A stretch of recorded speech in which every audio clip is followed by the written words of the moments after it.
keessatti raawwatamaa jiru wal qabate haala waraanni bilisummaa Oromoo dararaa sanatti argee fi komiiwwan kallattii garaagaraatiin sooshaal miidiyaa kanarratti gama mootummaatiinis himannaa irratti banamee jiru akkamitti akka hubatee fi akkamitti akka deebisu hawaasni keenya maalirraa akka jiru eessaa ka'ee eessaa akka gahe yeroo ammaa kanatti dararaa buqqaatii manca'uu fi qeerra godaansifamuu hawaasa Oromoo naannawa kanaa ilaalchise ajajaa waraana bilisummaa Oromoo godina kibba bahaa kan ta'an jaalsabaa'eef galgoo wajjin turtii addaa taasifnee jirra. Qophii addaa keenyaarraa keessatti dhimmoota bilbiltuu tibboota darban kana waraanni bilisummaa Oromoo hawaasarraan gahe jedhamee sooshaal miidiyaa kanarrattis akkasumas kallattii fi alkallattiidhaan tamsaasaa turan hedduu kaasnee irraa mari'anna. Hanga xumura qophii keenyatti nu faana turan affeerra keenya kunooti. Hayyee akkam nagaa jirtu ajajaa waraana bilisummaa Oromoo kibba bahaa Oromiyaa jaalsabaa'eef galgoo fayyaa keessanii akkam jirtu? Nagaa galata rabbii akkam jirtan naguma aftamu. Jirra hayyee yeroo muraasa dura balagarree turre kan dura jeewota muraasa dura egaa walitti deebiinee jirra dhimmoota garaagaraa irratti marii taasisuudhaaf ni sitti deebi'ee yeroo keetiif galatoomii sin jedha duraan dursee. Tole rakkoon jiru hayyee ulfaadhaatis galata. Hayyee mee akka seensaatti sochiin godina isin keessatti akka ajajaatti dalagdan keessatti adeemsifamaa jiru waraana tibba kana deemaa jiru wal qabatee maal fakkaata mi'a chiraanaa kaasi? Gaarii hayyee egaa sochiin godina keessa jiru keessa deemaa jiru sochii bareedaa fi sochii gaarii sochiileen jijjiiru asiin duras miidiyaarraa irratti ibsaattu waan ani ibsaa ture maleeyyuu yeroo garaagaraatti injifannoon waraana bilisummaa Oromoo karaa irraa dabraa oola waan ta'eef haalli jiru haaluma akkasii sana asiin jechuu fi sochii waraanaattu ture torbaanotaan dura achi asis lolli darbee numa jijjira. Sochiin jiru bareeduma asiin jechuuf walumaa galatti.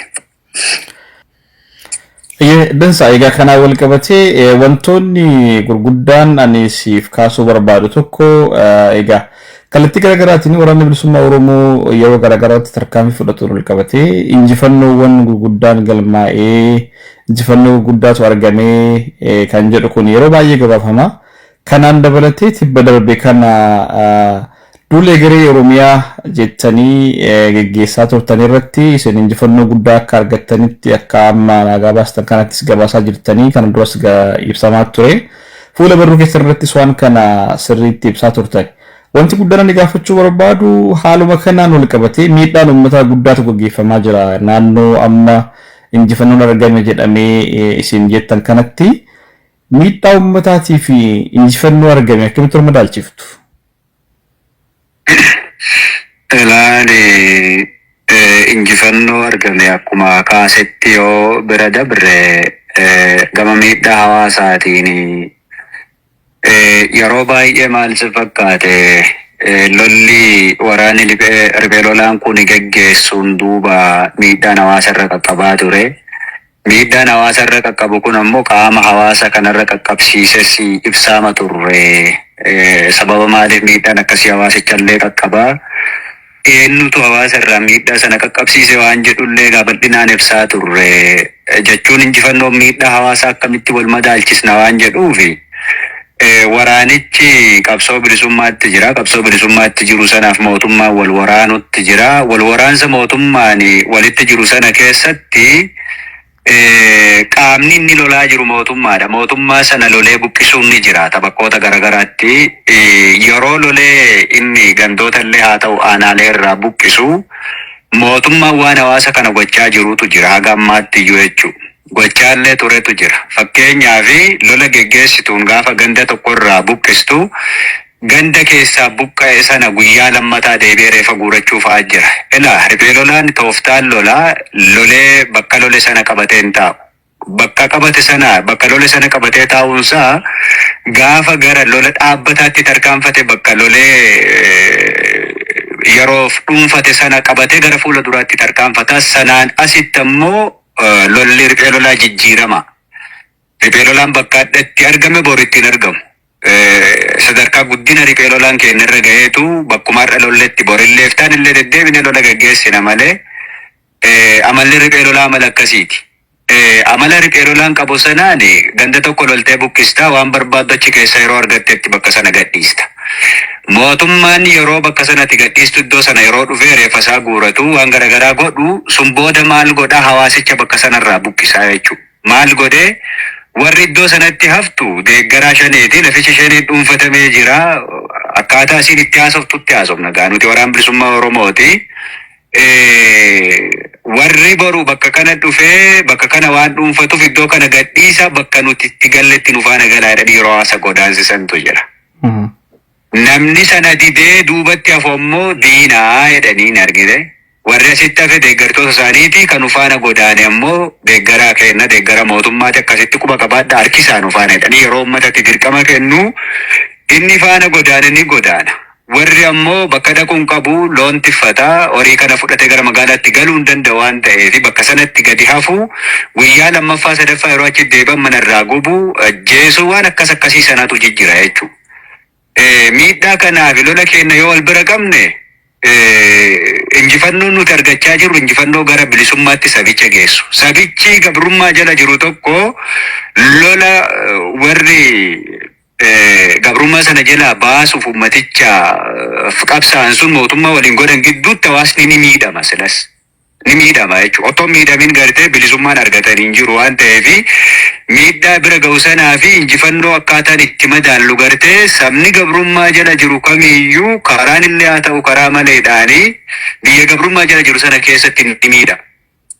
Ni miidhama jechuudha. Miidhaan irra ga'aa jiru miidhaa gosa akka amma sii kaasuu jiru kanaati. Miidhaa akka amma sii kaasuu jiru kanaati miidhaa ga'e sanaa fi injifannooni wal bira qabnee gaafa laallu injifannoon arganne sunii fi miidhaan argame wal madaalaa jennee yoo kan laallu ta'e injifannoon nuti argachaa jirru guddaa.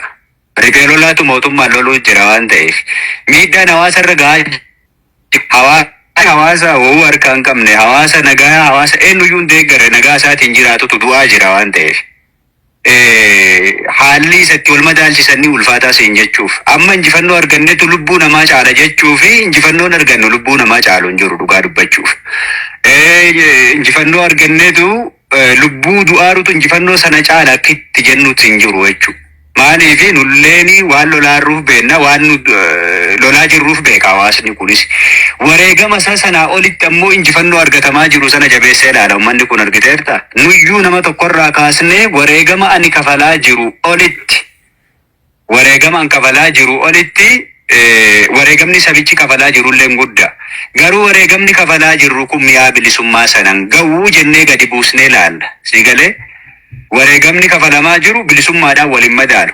Tarkaanfiin xiqqaallee haa taatu har'a fudhannu suni imala bilisummaa sana gabaabsaa deema. Imala bilisummaa sana gabaabsaa deemuutti jira waan ta'eef wareegamni kafalamaa jiru sun bu'aa argamaa jiru gadi jechuu hin dandeenyu jechuudha akkuma sii kaase sana. Kanaaf haala sana wal madaalchisuu irratti waan nama dhibulle yoo jiraate akka allaalutti ammoo maal si fakkaata wareegamni kafalamaa jiru sun mi'aa bilisummaa sanan ga'u waan ta'eef wareegama sana oliillee kafallee gara bilisummaatti tarkaanfachuutu irra jiraata jechuudha uummanni Oromoo kun. Wareegamni kafalaa jiru ammoo fuula duratti nu tarkaanfachiisuu qaba tarkaanfachaallee jira bilisummaadhaan wareegamuu jira gatii malee akkasumatti diidetti wareegamaan jiru waan ta'eef biyyoota garaagaraa gartee gabrummaa jala jiranii qabsotti jiran hedduullee fakkeenya fudhachuun barbaachisaadha jechuudha. Hedduullee fakkeenya fudhachuun barbaachisa. Wanni Oromoon ta'aa jirullee sanaan addaa miti. Bakka lolli itti gaggeeffamaa jirutti gaagamni sarara ga'aa jiru gara mootummaatiin. Kanaaf yoo wal madaalchisnee kan laallu ta'e bu'aa bilisummaa sanaa fi wareegamni kafalamaa jiru waliin madaalu bu'aa bilisummaa gara fuula duraatti argachuu wareegama kafallu sanatu tara waan ta'eef wareegamni kanaa oliiyyuu bahee bilisummaa argachuu qabna. Injifannoo argachaa jirruutu caala jechuu ni dandeenya jechuudha. Maaliif jennaan injifannoon argachaa jirru sun gatii bilisummaa sana argamsiisuu waan ta'eef. Ayyadan samii amma akkuma naakaastee mootummaatu hawaasa kana gaafa nuti tarkaanfii fudhannee baanee bariisaa ta'uu guyyaa lammaffaa reeffa fudhachuus dhufee maal jechuus dhufee hawaasni akka achi buqqa'ee mootummaa faana deemu gaafataa warra isaan faana hin deemne ammoo deebiseetu diina jedhaan achumatti warra isa faana deemeen immoo fira mootummaati jedhaani warra dadee loowwan isaa tikfachuu fi qeessi gadi lakkisu jedheeni deeggartoota isaaniif jedhee isaan miidhaa jira waan jedhu na kaaste. Mootummaan tokko akka mootummaatti kan beekamuu fi hojii guddaan mootummaan tokko irra jiraatu hawaasa nagaadhaan akka inni jiraatu gochuudha malee qaama isaan wal waraanaa jiru jara hawaasni iddoo biraatti akka socho'u gochuu ni dadhabina mootummaa agarsiisa waan ta'eef mootummaan kana raawwatu akka uummanni buqqa'u kan dirqisiisaa jiru waraanuma keessanii jedha warri mootummaas deebisee mootummaan maaliif hawaasa buqqisaa mootummaan hawaasaaf bakkuma jirutti seeftineetidhaan ijaaree maal godhee waan uummanni barbaadu hundaa dhiyeessaa fi jira malee akka hawaasni achi buqqa'u hin godhuu jedhu irra deddeebiidhaan warra mootummaa kalatti garaatiin jiran yogguu odeeffannoo irraa goonuma akkana gootu hawaasa gaafa jennuun deebiin isaanii kana ta'a. Gama kanaan mootummaan bu'aa maal buufachuudhaaf hawaasni akka qeessaatti irraa buqqa'u godha warra didemmoo mana irratti guba jettanii kaastu gama keessanii madaalli yookiin gama gammeen jiru maalidha gama kanaan? Gaarii ilaali waan kun bu'aa maalii argachuuf akkas godhaa waan jedhu sana bira yoo deemnu ta'e ammas ammoo buqqisee bu'aa barbaaduun alatti ammoo waraana bilisummaa Oromoottu uummata kana buqqisee jedhee yeroo garagaraatti maaliif dhiyeessaa ka'edhu sana ibsaallee turre. Mootummaan kun daldala siyaasaa xiqqaa tokko bu'aa siyaasaa yeroof argachuuf jecha lubbuu namoota hedduutiin taphachaa akka inni jiru taphachaa akka turelleen kaasaa turre. Haalli amma Arsii keessatti deemaa jiru haala akkasii sana kaleessa guutuu Oromiyaa keessatti illee deemumatti jira ammoo gidduu kana haalli naannaa kanarra deemaa jiru haala akkasii suni bu'aa siyaasaa xiqqaa argachuuf jecha aarsaa fi wareegama uummata kafalchiisaa jirantu guddaa. Indagamaa miti? Indagama. Aarsaa ummaticha kafalchiisaa jirantu guddaa. Aarsaa akkasii kafalchiisanii dudduubaa waraana bilisummaa Oromootti akkas godhee wanni jedhamuuf maqaballeessii kaleessa turilleen sunuma. Maqaballeessii akkasii maaliif waraanicha irratti dhiyeessanii ka jiru sana yoo kalaallu ta'e amma hawaasni naannoo sana jiru ni beeka eenyu akka samiidhee jiru. Irra caalaan namaa ammoo namoota naannoo sanatti argamne naannoo sanarraa fagoo jiru. Waraana bilisummaa Oromoo kan akka dhibitti akka inni ilaaluuf jecha waan akkasii sana irratti dhiyeessaallee turanii dhiyeessaallee jiru. Garuu guyyaa guyyaadhaan kana irrumaa haasaa oolla. Gara sadarkaa dhaabaatti dhaabnis deebii kennaa oola. Akka nama dhuunfaatti namis deebii irraa kennaama oolu jechuudha. Inuma agarra waan sooshaal miidiyaa kanarratti deemu. Kanaaf sun maqaballeessiin ammoo akkuma jenne iyyuu waraana bilisummaa Oromoo bilisummaaf walabummaa sabaatiif qabsotti jiru sana gatii isaa gadi buusuu rakasiisuuf jecha waan akkasii sana dhiyeessu jechuudha.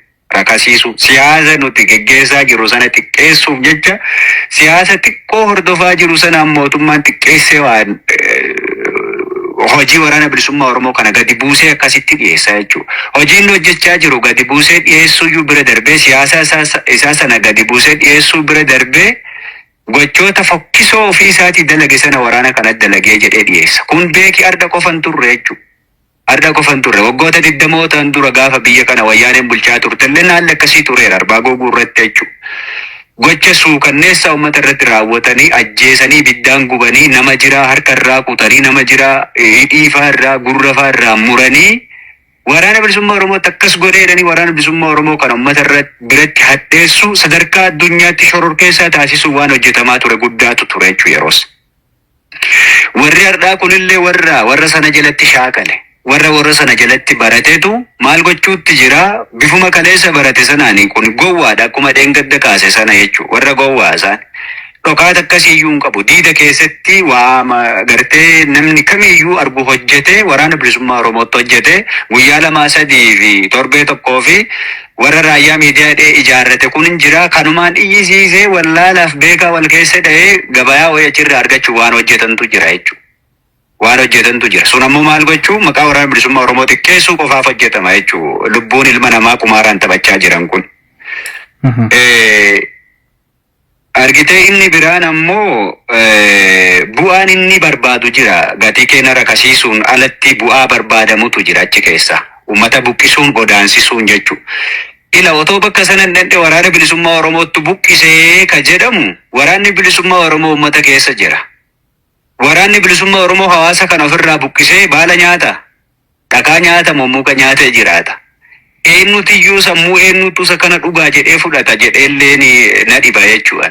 Maaliif jennaan uummata kana keessa jiraanna isa nyaachisee nuu baasa. Maaliif nyaachisee nuu baasa? Jaalatee gatii gartee nuti baasuuf arma jirru sana beekee hubatee barateeti kan nyaachisee waraana kana obaasu. Dirqamee otoo hin ta'in jechuudha. Dirqamee otoo hin taane. Nyaachisee nu obaasa. Waraanni kun uummata akkasitti da'uuf golgaasaa ta'e kana ofirraa yoo buqqise maal nyaatee jiraata jedhee herreeguutu irra jiraata. Namni gaafa waraana bilisummaa Oromootti uummata kana buqqisee jedhanii akkasumatti ololan sun dhugaadha jedhee qaamni fudhatu tokko. Fageenya irraa wanni haasaan dhugaa nama fakkaachuu danda'a. Garuu keessa dubbii sanaa ilaaluun barbaachisa. Maal nyaatee dhuga waraanni kun uummata kana yoo buqqisee jedhee duuba deebee ilaaluu qabaa jechuudha.